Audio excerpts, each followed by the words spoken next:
This is a 2013 Chevy Equinox, and it does not run. It's actually my brother's car, which you might be able to tell from the way that it is. I guess it made kind of a funny noise and had a little bit of a hiccup. It was low on gas, so he took it to town, filled it up, brought it home, no problem. He changed the oil, no problem. He shut it off, and it never started again. I went out and did some kind of remote troubleshooting. It has spark, it has fuel. It sounds pretty decent cranking over, but it just will not start. It gets close, it tries, but it just won't quite get there. It does have one code, a P0017, which is a cam crank correlation. Means the computer has looked at the cam sensor and the crank sensor and compared their positions, and it doesn't like what it sees. It's a timing problem. Typically on these, that means you have a bad variable valve timing solenoid, the actual valve that controls the cam phaser, or you have a stretched timing chain. Both are pretty typical problems. But usually they'll still run. I mean, they'll run for a long time with a stretched timing chain. If you live in our area where there's no inspection, they'll run forever like that. Anyway, if it's not fuel, then it's not spark. It's kind of got to be either timing or compression. I don't know why making videos is so hard. Probably because I suck at it. So, we have spark, we have fuel, pretty sure we have air, but the engine won't run. So I figured it's got to be a timing problem. And we have that P0017 code, which is basically a timing code. So I wanted to check the actual mechanical timing of the engine. And it's pretty easy. You got to pull the valve cover, but that's no big deal. 5 minutes you can have it off there. And then all you got to do is put the number one cylinder at top dead center, which we can do by pulling the spark plug and just jamming something down in there. And then you got to turn the crankshaft. That's got to be it right there.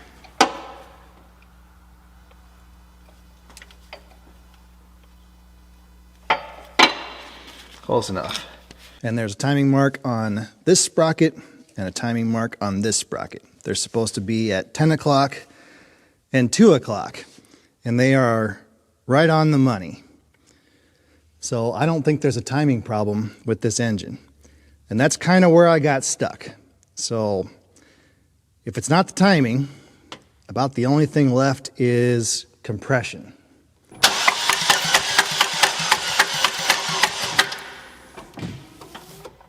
I don't think 60 psi is even enough for that cylinder to fire. So what does that mean?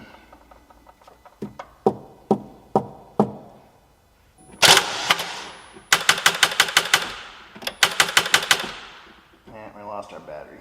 Well, it doesn't matter. I already checked all the cylinders off camera. Number one cylinder is excellent. 170, 180 psi. Can't argue with that. Number two and number three, barely above 60. And that is not enough for those cylinders to fire. So now the question is, what in the heck happened here? Did we blow a head gasket or something? You think it would have zero if that was the case. I don't see any problems there.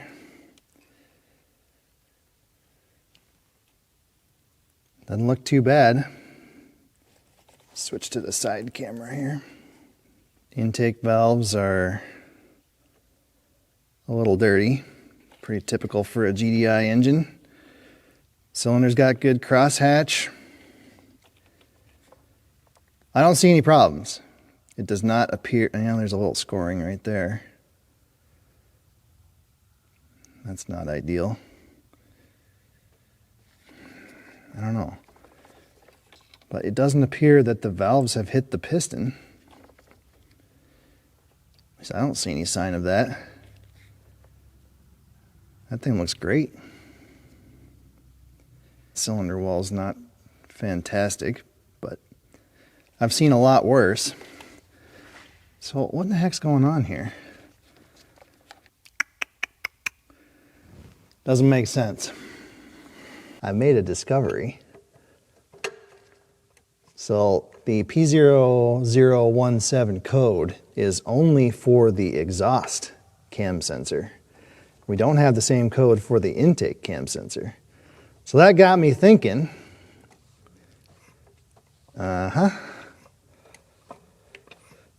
there's your problem right there. Your cam phaser has come undone. So the intake cam, it's fine. Exhaust side, not so much. Well, that's fun.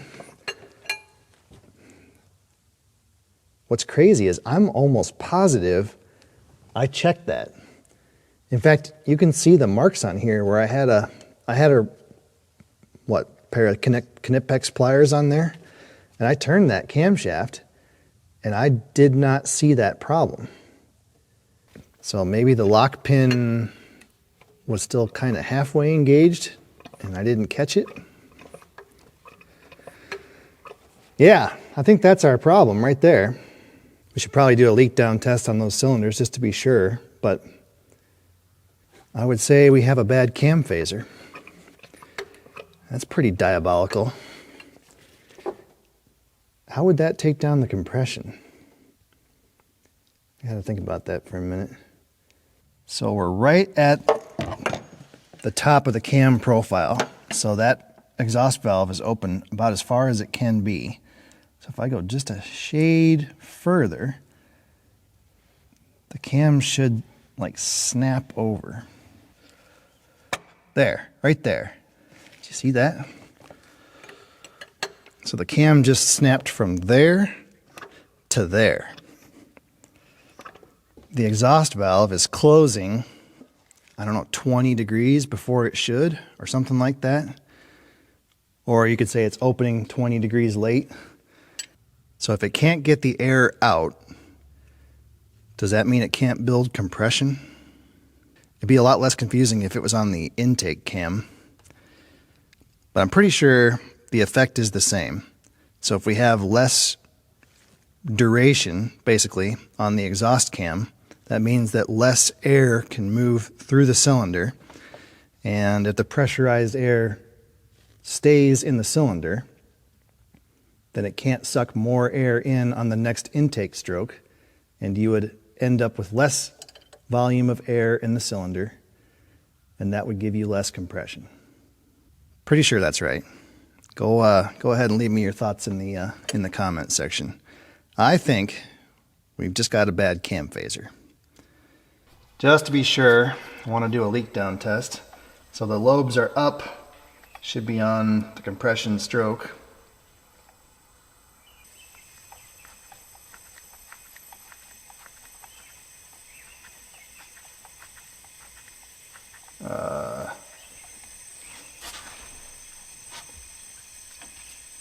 What's going on here?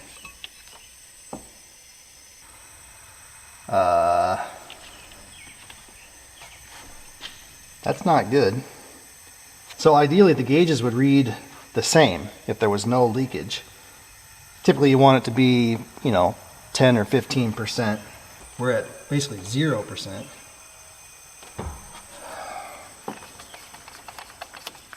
Didn't expect that. I thought we were just going to slap a cam phaser on this thing and ship it. Well, let's check this one. I know it had good compression.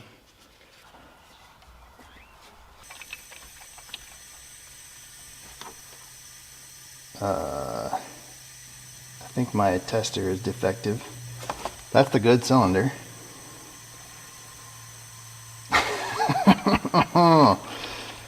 It's always fun when you can't trust your test equipment. Alright, let me see if I can figure out what's going on here. Alright, I don't know what happened with the leak down test. I don't know if it's just because the engine is cold or there's no oil in the rings or what's going on. What I do know is that I tend to overthink things, which you may have picked up on. We're going to go ahead and put a timing chain and some other goodies in this engine. We'll replace that cam phaser, and I think we're going to be good to go.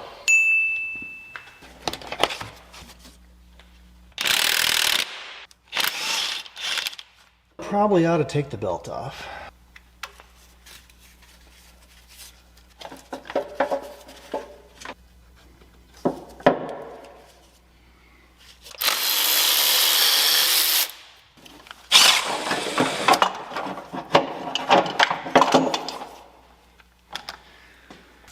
I think there's a reasonable chance this thing's never been apart, which is amazing. These engines were notorious for timing chain problems. It's not unusual to see them with 2, 3, even 4 timing chain replacements before the warranty expires at 100,000 miles. I think I got all the bolts. I guess we're gonna find out.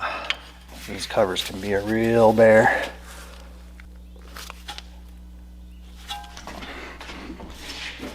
The problem is there's a dowel pin here and another one back here.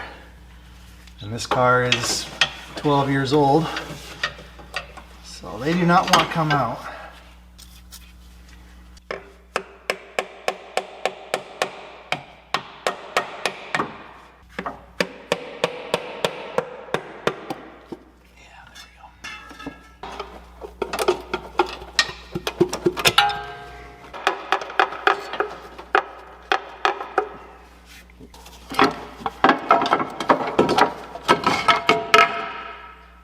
Well, for some reason GM thought it would be a good idea for the gasket to go around the engine mount, so we can't pull it out. But the engine mount's got to come out anyway, so we can get to the bolt for the tensioner. So that looks like a broken timing chain guide. There are some more pieces of it. Looks like the whole front timing chain guide is gone, and it's actually chewed through the bolt that used to hold it. This thing had to sound like a bag of hammers. I mean, that didn't just happen. Okay, well, I figured we'd find something nasty in here. We certainly did. I still don't think it's jump time though, so we'll probably get away with it. Now, before we set it down, I got to support this end of the engine so we can remove the mount. Luckily, I have the factory service tool. Just go ahead and install that real quick. There we go.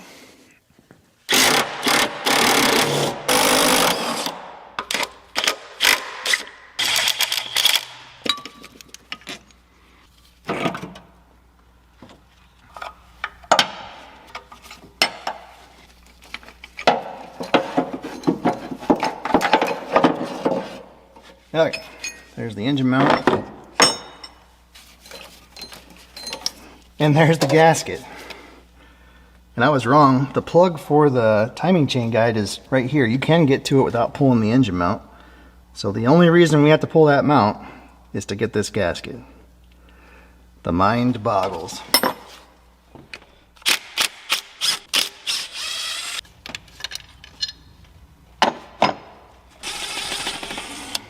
I know these have been replaced, but we're going to take a look at them. Possibly replace them anyway. So these are the oil control solenoids for the phasers, and they have screens on them. If that phaser exploded, pretty reasonable chance something happened to the screen. Yep, sure enough.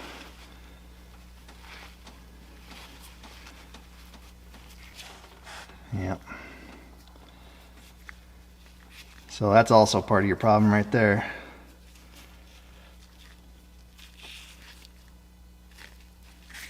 Jeez, what is all that crap? Where'd that come from? I mean, that stuff's pretty chunky. There's some metal in there. Alright, well, I don't know. Just keep going, I guess.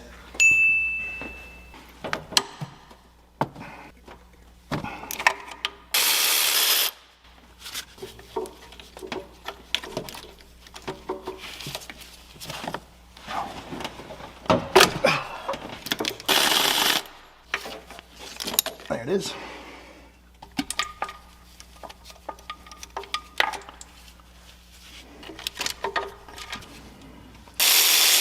Careful, lane. Yeah, that one's seen better days too.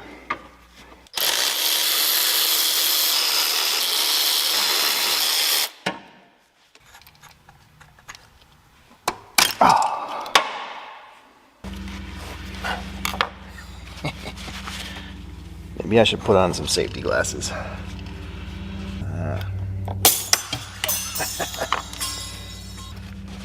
Ooh, Torx. And of course it's a T30, which is the one that's always broken from doing GM brake jobs.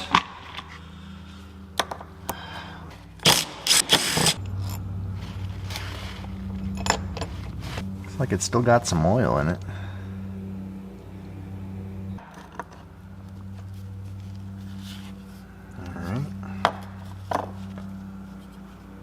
Oh. Well, there's your problem right there. That's not gonna work.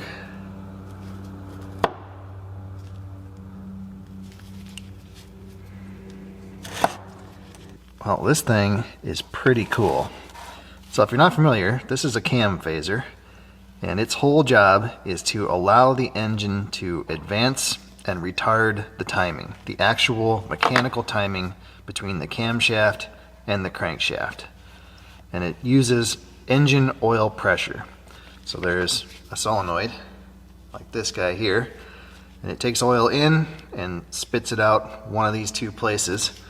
And that oil actually goes through the middle of the camshaft and comes into the phaser through these holes here, and there's also some holes on the inside here. So there's two separate passages. And when the oil comes into this side, the phaser moves over like this. When we let the oil out of this side and put it in the other side, the phaser retards or advances. I don't know which way is which, doesn't really matter. The lock pin obviously locks the two together. There's a little spring that I lost, but whenever it passes over the hole, it should just drop right down.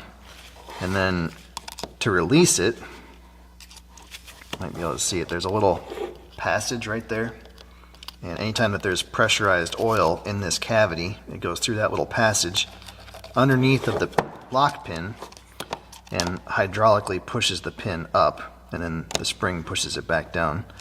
And then, to get it back to the locked position, the engine spins clockwise looking from the front, so this thing's going to be turning this way all the time, and the friction of the engine is going to push the thing this way.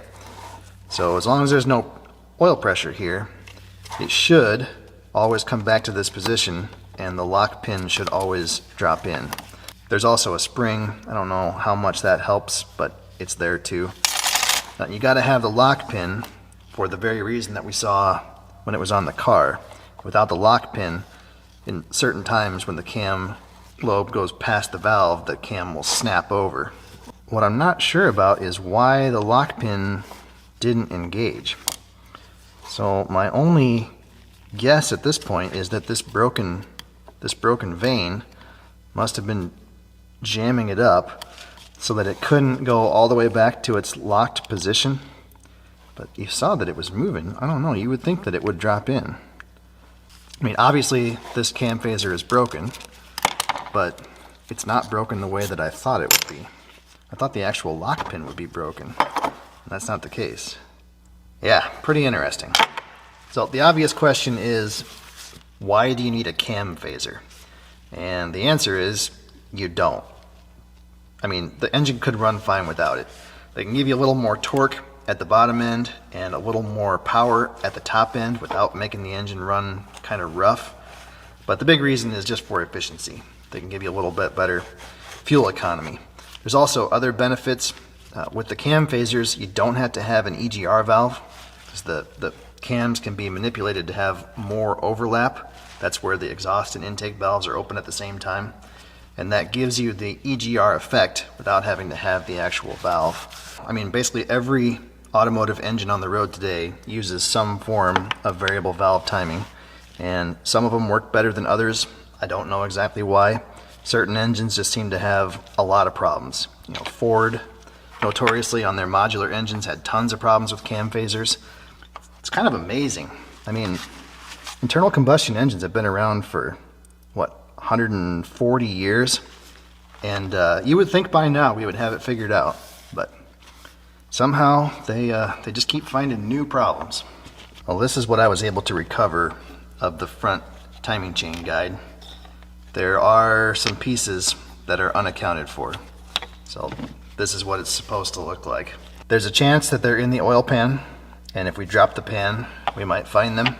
There's an equal chance that they were just chewed up and shredded by the timing chain, and that we will never find them.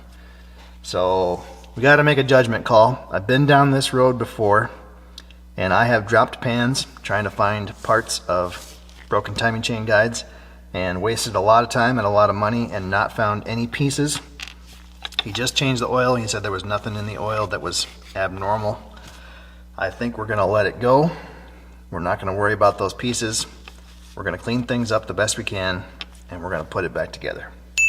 Go ahead and leave your comments in the section below. Here's our menagerie of replacement parts. Some aftermarket, some OEM. It really kind of highlights the absurd logistics of modern vehicle manufacturing.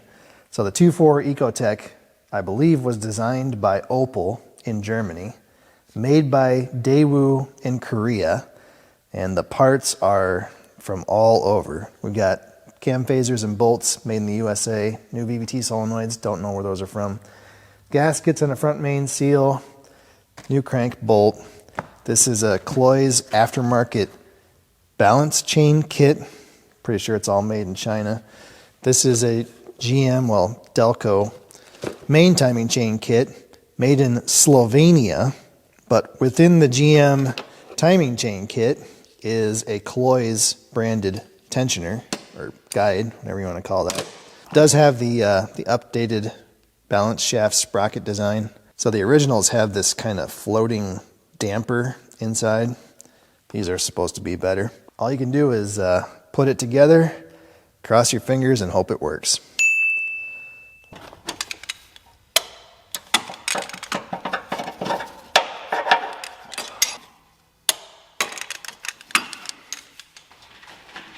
Front is facing out. We've got exhaust on the exhaust balance shaft, intake on the intake balance shaft, and 1, 2, 3 marks are aligned. We should be able to pull the pin. If you want to go crazy, you can also replace the water pump. I'm not going to. If it ain't broke, we're not going to fix it. It is possible to replace the water pump without removing the timing chain. You got to have a special tool that attaches to the sprocket and holds it in place. Not that big of a deal. And then this thing right here is an oil squirter. So it shoots oil out onto the timing chains. I went ahead and pulled that out and cleaned it. It was fine. Don't forget to put it back in.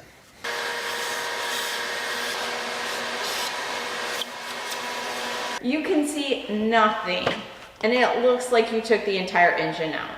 No, that's the normal position of the engine.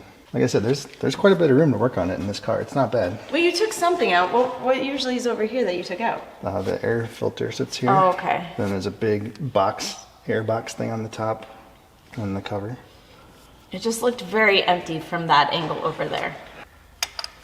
Anyway, when you get frustrated with this and you need to take a break, we need to replace the cabinet flooring. I will cut you some plywood. Okay. It's going to be more challenging than that.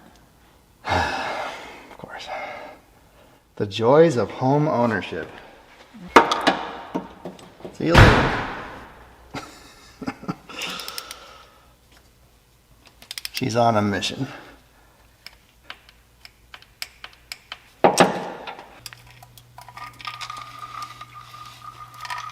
So the new crank sprocket is also an updated design. The original one has this over-molded rubber. It's just for some kind of damping, I guess. And it goes on like this with the little timing mark sticking out. And I'm going to reuse these chewed up bolts. Nothing really wrong with them. They'll probably just get chewed up again anyway.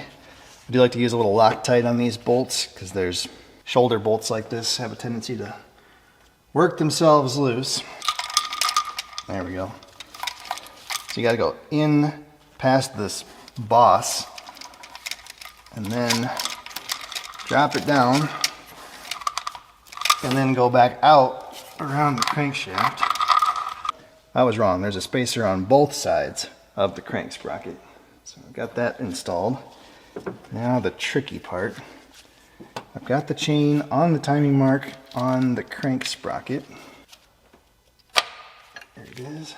And then the one in the back is even more tricky. There we go. Now I think I'm going to install the tensioner and get everything lined up before I torque these bolts, because they are torqued to yield. And that doesn't necessarily mean you can't reuse them, but GM says you're supposed to replace them, so we don't want to do that twice if we don't have to. Looks like we're all lined up. Every company's got their own idea about how to set the tensioner. So a lot of times you have to crank the engine backwards or snap the engine backwards to set it. This one, I guess you're supposed to just push down like so, and there it is. Put on the top guide, a little bit of Loctite. So typically what keeps a bolt tight is stretching it. And when you have a bolt like this that goes through something really thin, there's not enough length on the bolt to stretch to keep the thing tight. So, okay, we'll tighten that to 90 inch-pounds, just like all the other tensioners.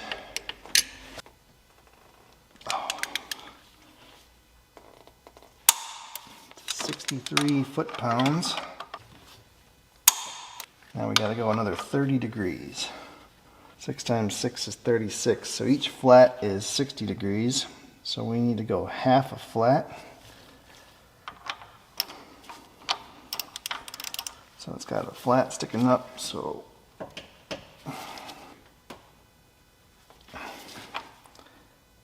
that looks pretty good. Okay. It's crashing. There it goes. I don't know if I can get it to go high though. Yes, you can. What is that? Okay. Might not be consistent wind. He has zero patience.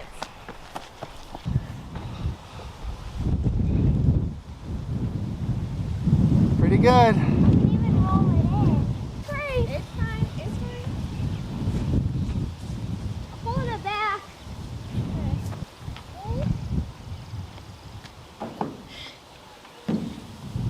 It's higher. Pretty good, kiddo. I'm good at this now.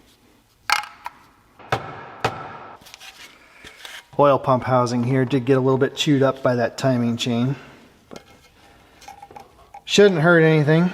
Hopefully that was the source of all the flakes of aluminum in these VBT solenoid screens. It's actually kind of nice that there's a gasket.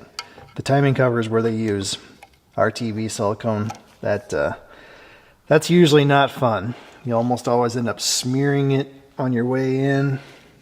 Gasket's a lot better deal. Why they put it through the engine mount, I don't know, but I still think it's better.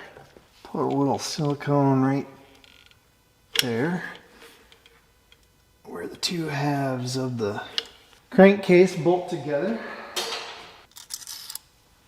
There we go. So we're on the timing mark there. We're on the timing mark there.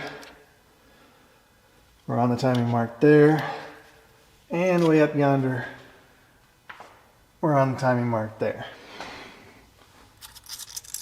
I always take a picture of the timing marks just to be sure. That way when the customer comes back and complains about a funny noise or something, you have some proof.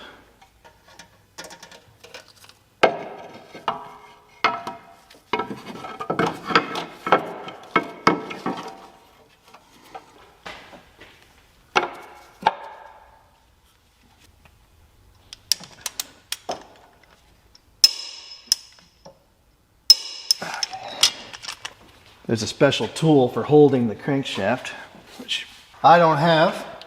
That's okay. So you go to 75, 74 foot-pounds and then 125 degrees. So we're just going to do that with the impact.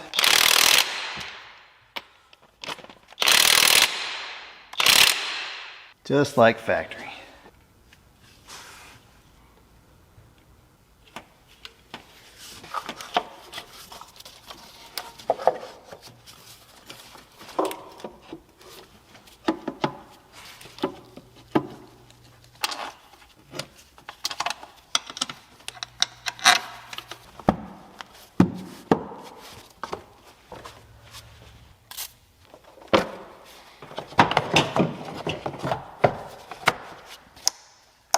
Okay, I think that's it.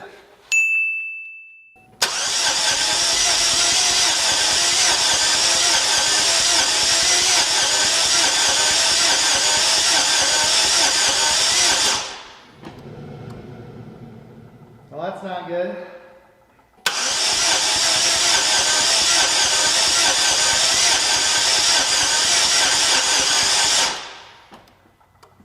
Oh boy. That's no better than it was before.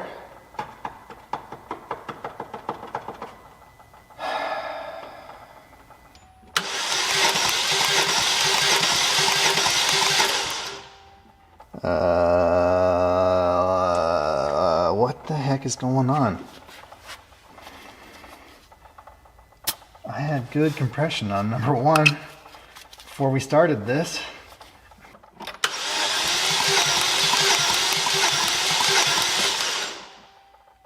How could it get worse?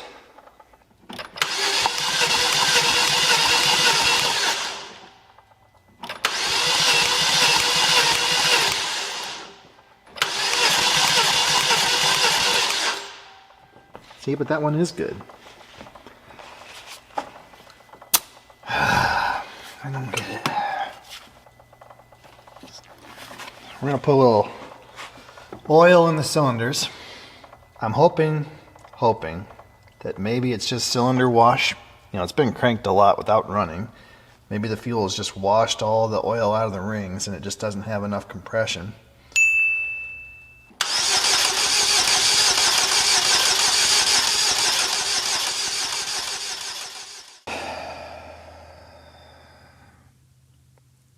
Yeah.